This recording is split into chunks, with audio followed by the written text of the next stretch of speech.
আসসালামু আলাইকুম ওরহমতুল্লাহি ওবরাকাতুহ। প্রিয় দেশবাসী,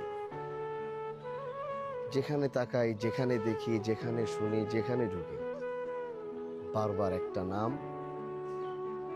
সবার চোখের সামনে, সবার কানে ভাসতেছে, রামিসা, রামিসা, রামিসা। এই ছোট্ট বাচ্চাটার কি অপরাধ ছিল আমি জানি না। সে তো এখনো ঠিক মতো বুঝে উঠতে পারে না এই পৃথিবীটা কেমন, পৃথিবীর মানুষগুলো কেমন। তার আগে এমন এক মর্মান্তিক ঘটনা ঘটেছে, যেটা মানুষকে কাঁদিয়েছে, যেটা এই জাতিকে কাঁদিয়েছে।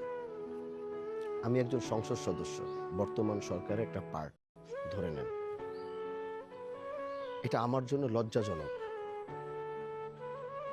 এতই কষ্ট লাগছে যে সেই বাবাটার মুখ থেকে যখন শুনলাম যে আমি কার কাছে বিচার দিব, কি বিচার দিব, কে আমার সন্তানের বিচার করবে।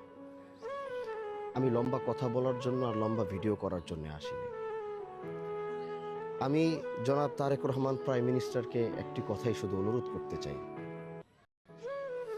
আমরা জানি আপনার বাবা কেমন ছিল, আমরা জানি আপনার মা কেমন ছিল। সেই রক্ত আপনার ভিতরে আছে, এটা গোটা বাংলাদেশের মানুষ স্বীকার করে। আপনি পারবেন। আপনি বাংলাদেশে একটা নজির স্থাপন করে দেখান। আমি এই সরকারের সংসদ সদস্য হিসাবে, পার্ট অফ এই পার্লামেন্ট মেম্বার হিসাবে আমি আপনার কাছে অনুরোধ করছি, আপনি একটা নজির বাংলার ইতিহাসে লিখে যান। শতাব্দীর এই বাংলার প্রজন্মরা যারা আসবে তারা আপনাকে মনে রাখবে।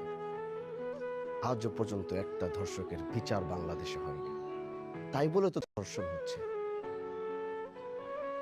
আইনের ফাঁক ফোকর দিয়ে প্রত্যেকটা ধর্ষক বেঁচে যাচ্ছে।